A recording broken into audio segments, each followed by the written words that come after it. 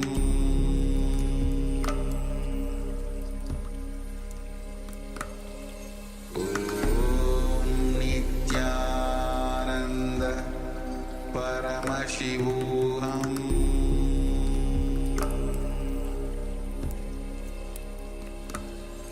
Om Nithyananda Paramashivoham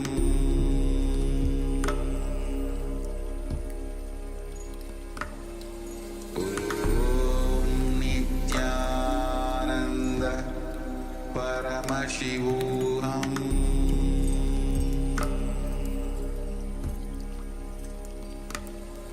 Om Nithyananda Paramashivoham Om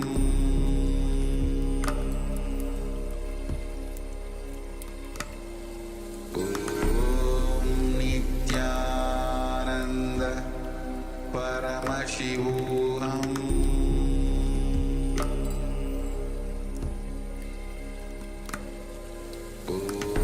Om Nithyananda Paramashivoham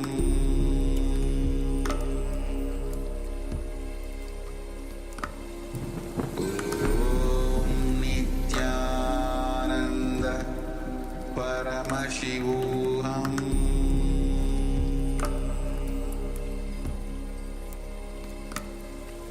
Om Nithyananda Paramashivoham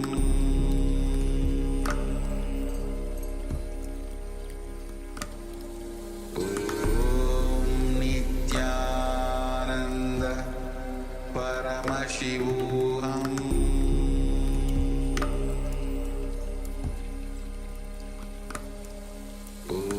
Om Nithyananda Paramashivoham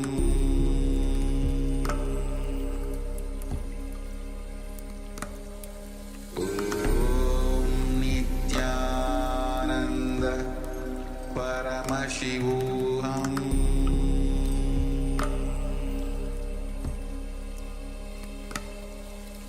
Om Nithyananda Paramashivoham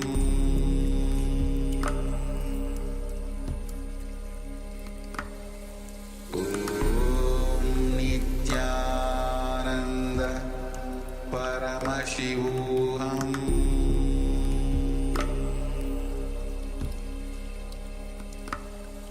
Om Nithyananda Paramashivoham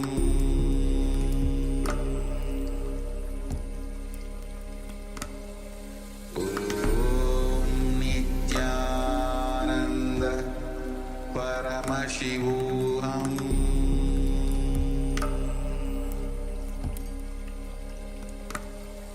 Om Nithyananda Paramashivoham. Yes, slowly. Relax and open your eyes. You can relax. You can open your eyes now. Yes. So let's take a moment. What was revealed to you as you are manifesting the power of quantum memory? Anything, even one word was revealed to you, or any object, even you saw some picture, it can be related to the page itself. So let's take a moment and start sharing.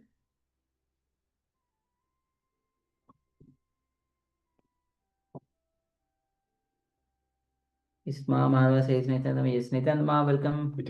Welcome. Yes.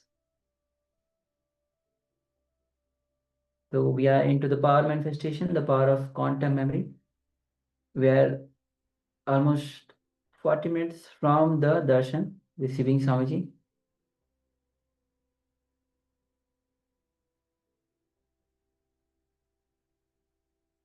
So please go ahead and share me, then we'll be sharing you.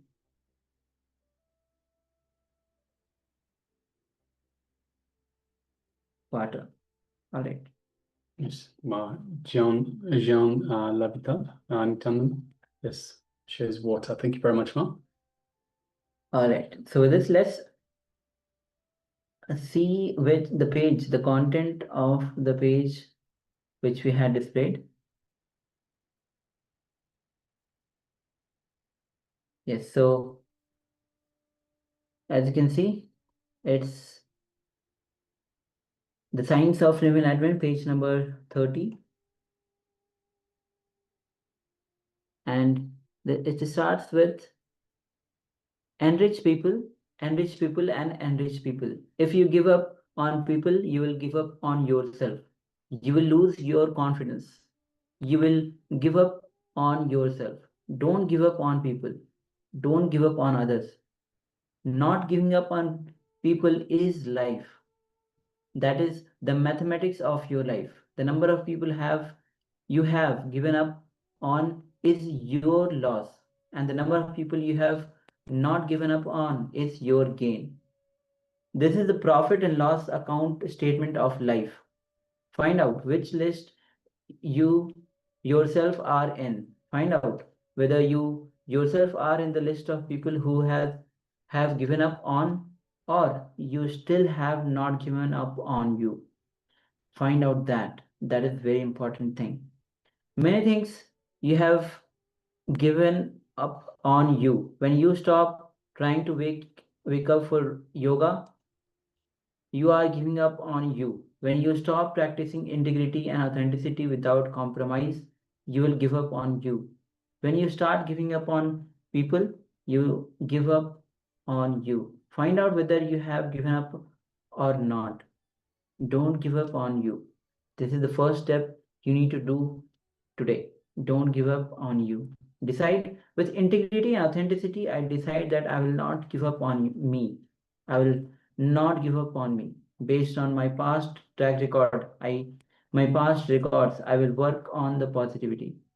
Not giving up on people is not just about not giving up on your family. It includes people in your community, locality, society, state, country. And on the right side, when you give up on people, you give up on you. Don't give up on people. Go on enriching, enriching, and enriching people. Yes. So this is the whole content of the page. Yes. So water. There's nothing much exactly related to that. So yes, thank you. Thank you, ma'am, for sharing. All right. So with this, we'll be now entering into the next revelation by Swamiji, which is going to be on the time shaft. It's a question and answer session on the time shaft. As Swamiji says that only in the present moment you'll be able to penetrate the time shaft. Only in the present moment. It is only through the present moment you'll be able to touch that infinity, that infinite time shaft. So let's come to the space of listening and let's enter into this revelation by Swamiji.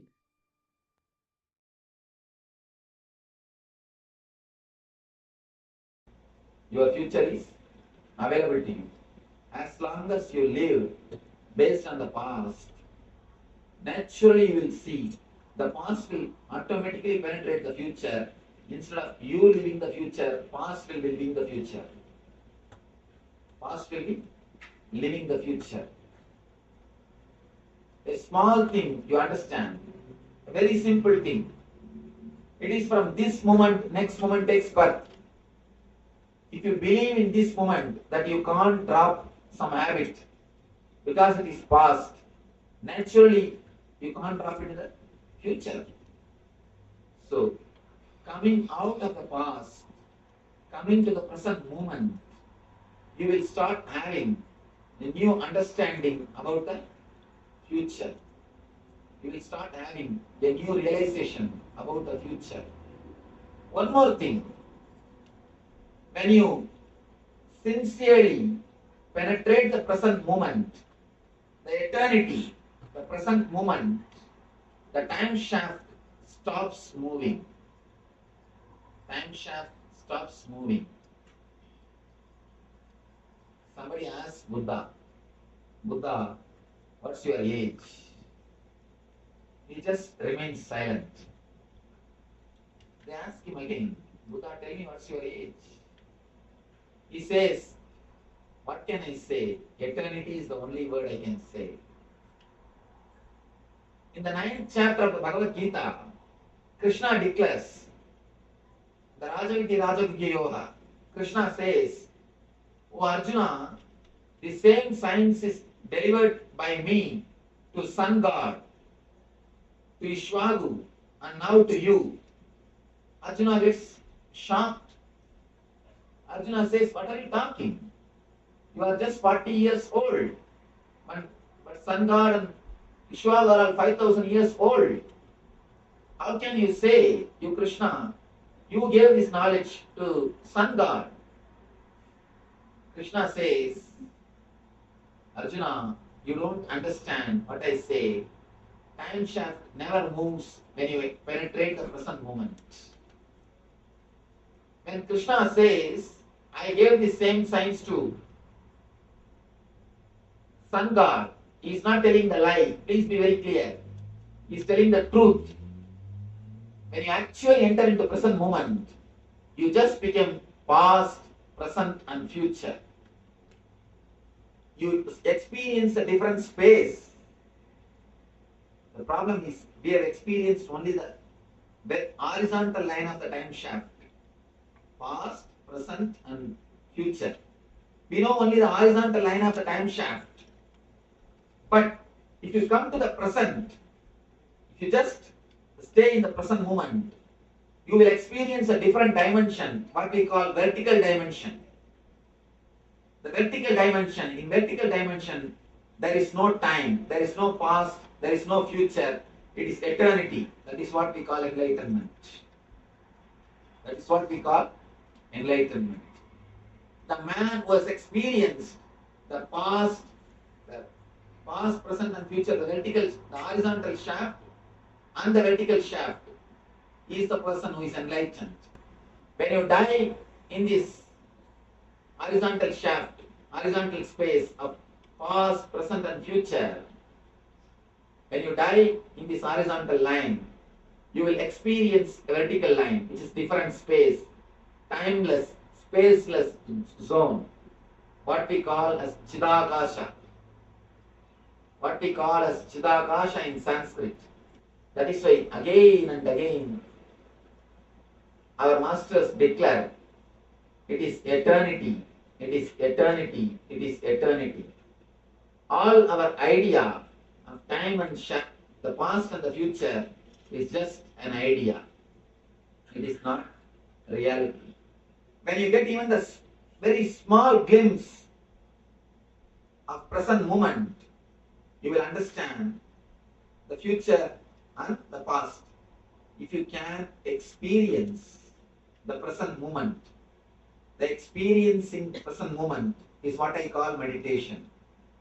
You see, for meditation, you don't need to do anything differently.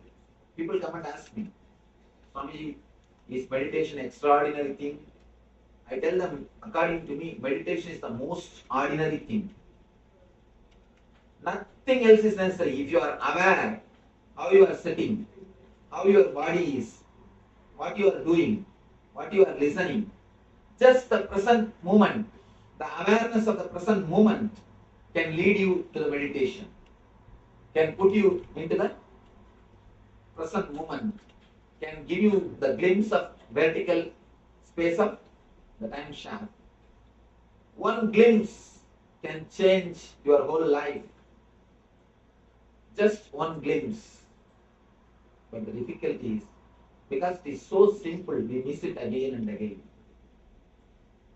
If you are asked to do something complicated, you will never miss it. Because anything which is complicated gives ego satisfaction. Anything very complicated gives you the ego satisfaction. I have seen in India people walking from the bottom of the hill to the top of the hill to have the last darshan in Tirupati. In so many hills, people walk Uphill, people go around the hills, but they can never sit silently for 10 minutes. Ask them to sit silently, no. They can't sit. You can sit with anybody, you can't sit with yourself. You can sit with anybody, but you can't sit with yourself. Sitting with yourself, what I call meditation. If you can sit with yourself without even having thinking or any words in your mind, you will experience the glimpse of time shaft. When you experience, naturally, the future will be under your control. People come and ask me, Swamiji, can you predict my future? I tell them, I can change your future. Why do you bother about predicting the future? Don't bother about predicting the future. There are thousands of fools sitting and predicting the future continuously. Go to India, under every banyan tree, one guy will be sitting with a parrot. The parrot himself doesn't know about his future. That is why he's under the cage. But you people go and sit there in front of the parrot and ask about your future. And that guy himself don't have a house. He's homeless, sitting under the banyan tree. He will guide you when you will build your house. That is what is predicting the future. Don't bother about predicting the future. Future is actually under your control. When I say, again your mind plays a game. Swami speaks nicely, but these are all not practical. I am a grihastha, these are all not for me. He's an enlightened person, he's a Swami, he can talk all these things, it's not for us. You know, your mind knows all cunning methods to escape from present moment. Understand? Just like any being in the planet Earth, your mind has also its own instinct to survive. So it gives enough of confusion, enough of misunderstanding, enough of doubts so that it can keep you under its control. It can keep you under its control. That is the reason, again and again and again, you are in the clutches of the past or in the future. Experience the present. You will experience a different dimension of your being. The first level, you get the power to see the future. The next level, you get the power to change the future. In the third level, you understand there is no past and future. In the first, you start seeing the future. In the next, in the intellectual level, you start seeing the future. In the emotional level, you get the power to change the future. That is what I say. Shakti to make your dreams into reality. In the third level, you get the buddhi. The reality itself is the dream. The whole reality is your dream. That's a beautiful story. A great Zen master, an enlightened master, he wakes up from the bed early morning and starts sleeping suddenly. Starts sleeping. Disciples are all surprised. What happened? Master, what happened to you? You are an enlightened person. Enlightened person is not supposed to cry. You cannot cry. What happened to you? Why are you weeping? Master says, no, I dreamt as if I became butterfly last night. The disciples asked, what is there in that? After all a dream, forget about it. Now you have become alright. You are here. Why do you bother about dreams? Forget. Drop it. Why are you crying for that? Master says, no, I don't understand whether I dreamt that I have become butterfly or that butterfly is now dreaming that it has become a master. Whether I dreamt I became butterfly or that butterfly is dreaming now that it has become master. I do not know. I am not able to understand. That is why I am weeping. Understand one thing. There is no guarantee that you are sitting and listening to my discourse. There is every chance it can be one more dream. There is no scale. People tell me, no, Swamiji, I can pinch and see. No, in the dream also you can pinch yourself and say it is not a dream. So there is no guarantee. There is every chance you may be sitting in the dream and listening to my discourses. There is nothing sure that you are in waking state. When your conscious level raises to the third level, to the upper level, you understand whatever is so-called reality is nothing but your dreams. The person who realizes whatever you think as reality is nothing but dream, he is the one we call awakened, the Buddha. Buddha means awakened. There is only two kind of people in the world. One is Buddha, another one is Buddhu. That's all. Either you are Buddha or Buddhu. There is no third level. Either you are awakened or you are wrapping in the darkness. When you experience the present moment, even one glimpse can give you the taste of different space in your being. The taste of different space in your energy. Understand, these are the three levels. When you touch the time shaft just for one glimpse, you get the power to see the future. When you penetrate it little bit, you get the power to change the future. When you penetrate the time shaft totally, you realize the past, future idea itself is dream. In search of miracles should lead you to beyond miracles. You can start searching for miracles. Many people come and ask me, Swamiji, why don't you do some miracle? It's a usual thing. Anywhere I go, please Swamiji, do some miracle. How much you tell the people? No, doing miracle is nothing. That is not a real thing.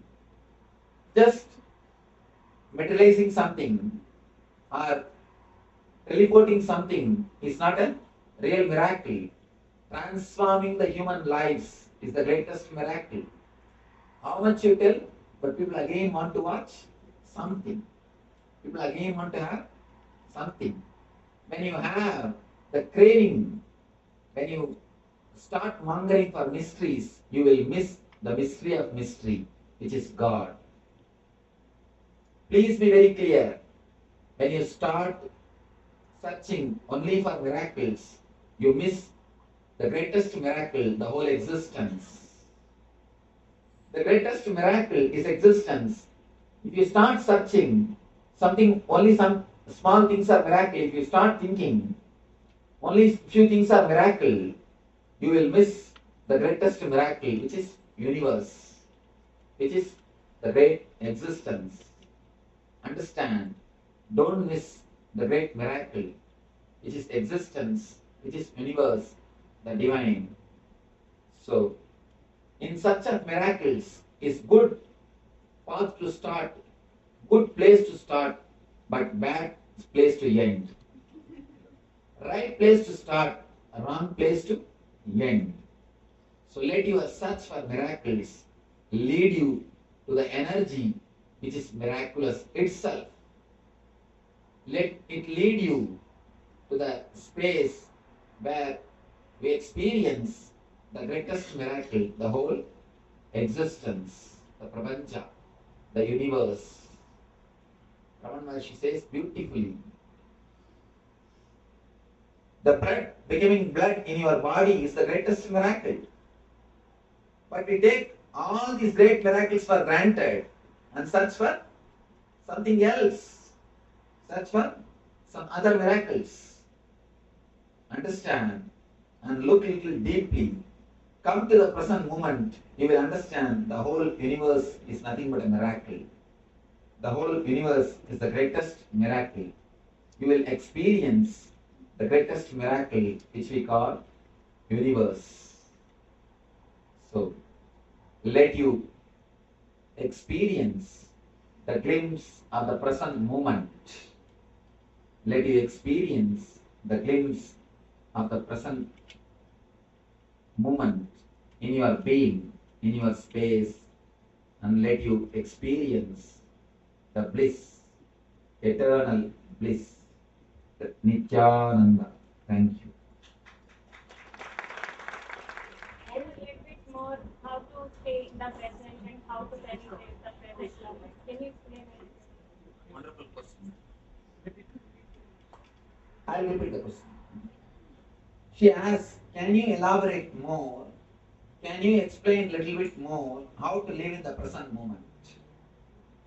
See, a simple technique, very one single line technique. Live inside your boundary, that's all. Just live inside your boundary. You know where your boundary ends. Are you aware of your boundary? I don't know. It depends on person to person, I You see, what you think as your boundary as on now? Your body. Surely not more than that. Don't think you are Atman. Unless you realize you are Atman, you are not Atman. If you think you are Atman, you miss the whole thing. You are Atman has to be realized, not to be thought. As on now, you know only one thing. You are body. This is what is your boundary. Start living inside that boundary. Start living inside the boundary. People ask me.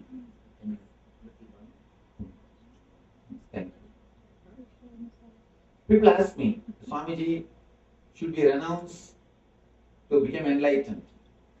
I tell them, you don't need to renounce anything which you have. Just renounce what you don't have. That is enough. The future is, you don't have the future now in your hand. Just renounce that. That is enough. The past and the future you don't have. Renounce what you don't have. That is enough.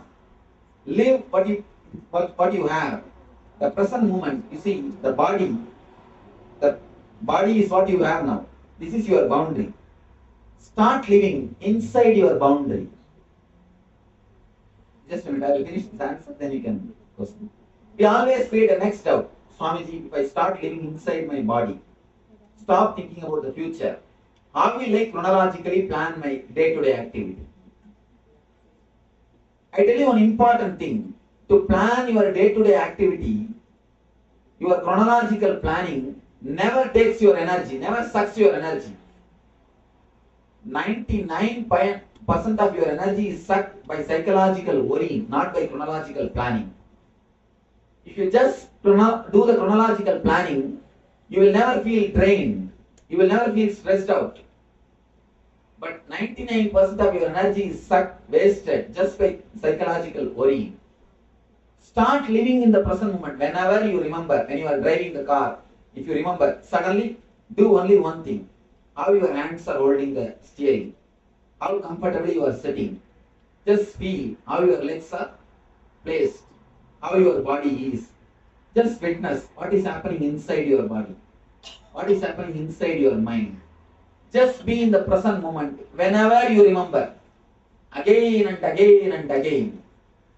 When you are walking, when you are sitting, when you are talking, when you are eating, when you are doing things, again and again, be in the present moment.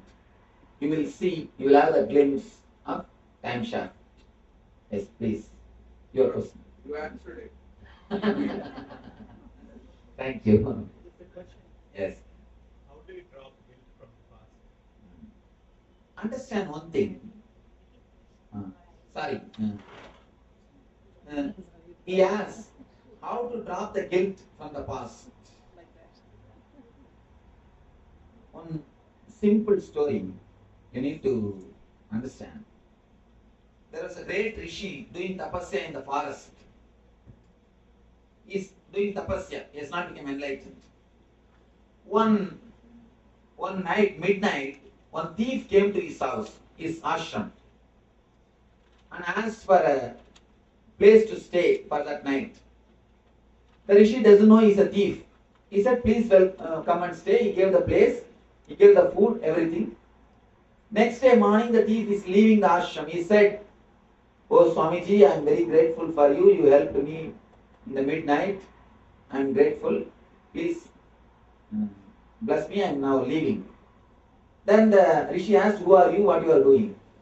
He declared, I am a thief. Yesterday night only I have stolen from the palace and I was escaping. You gave me the place and saved me. Thank you. He told and left. Now the Rishi started feeling guilty. He started praying to God intensely. Oh God, please forgive me. I have done such a big sin. I gave food and shelter for a thief. How big sin it is. He started weeping profusely, asking God to forgive him. Suddenly he heard a voice from above. That voice is also weeping profusely. The Rishi asked, Oh God, why are you weeping? I am weeping, I have done a sin. Why are you weeping? God says, you have given food and shelter for him only one day. You say that is a sin. I am giving for 365 days. What do I? Where can I go and wash my sin? Understand? The moral of the story is, only you have the idea, saint and sinner. God never has got that idea. Society rubber stamps you as a saint or as a sinner. All the rules are created for the harmonious living. Please understand. All the rules are created. What for? To live a harmonious way. You will not kill me so that I will not kill you. Both of us will live happily. That is the basic understanding. In course of time, it has become a law. That's all. So all rules, all regulations are created to live a harmonious, happy life. That's all. But the moment you internalize the rules, the moment you take them seriously, beyond the understanding, see, as long as you follow the rules with understanding, your life will be happy. When you start following the letter instead of spirit, you start creating the guilt. If you want to go beyond the law, if you want to escape from the law, do only one thing. Drop the spirit, catch the letter. You can simply escape from the law. When you catch the letter, leaving the spirit, you can legally go beyond the law. You can legally go beyond the law. Whenever you catch the spirit, you never fall in guilt. Whenever you catch the letter, you fall in guilt. There was a small incident which happened in a South Indian monastery. In that monastery, there was a pet cat. There was a cat. That Swami used to love that cat very much. He used to take care of that cat. Whenever morning he does puja, the cat will come and disturb his puja. It will drink the milk and run around. It will create disturbance. So one day that Swami decided, before starting the puja, he told the disciples, I come catch the cat and cover it with a basket. Then I will start the puja. So they caught the cat and covered it. He started the puja. Every day before starting the puja, he used to instruct, catch the cat. They will catch the cat, cover it with basket, then puja will start. By and by, one day the master also died and the cat also died. Disciples are now in a big trouble. Without cat, how to do puja? They thought how to worship, how to do the worship without cat. So they sent for a person to get some cat at least from forest. They brought the cat, covered it with basket, then puja started. And after a few days, getting cat has become a big difficulty. Every day, how will you get one new cat? And naturally, getting cat has become a big difficult. Finally, the disciples said, you see, it has become Kali Yuga, Iron Age. When you can't get the cat, how can we do puja? All right, stop the puja. Whenever you miss the spirit and catch the letter, you do the same mistake. So whenever you have the guilt, look a little deep. Look a little deeply. You will be catching the letter, leaving the spirit. Don't leave the spirit. Don't catch the letter. Actually, master is the finger pointing to the moon. Master, enlightened master is finger pointing to the moon. If you see the moon you exactly realize or you get the benefit of the master. What for you go to the master? To see the moon only. Is the finger pointing to the moon? If you see the moon, you are enlightened. You really achieved what has to be achieved. But the problem is, you don't see the moon. You catch hold of his finger and hang. You catch hold of his finger and hang. When you catch his finger and hang, naturally you also miss the moon. Because you are catching and hanging, the hand will change. The next generation also will miss the moon. Next generation also will miss the moon. Whenever you catch the spirit, you will never create guilt. When you catch the letter, you will always have guilt. I always tell people, don't catch Nithyananda, catch Nithyananda. Catch Nithyananda. Catch the spirit, catch the energy, not the form.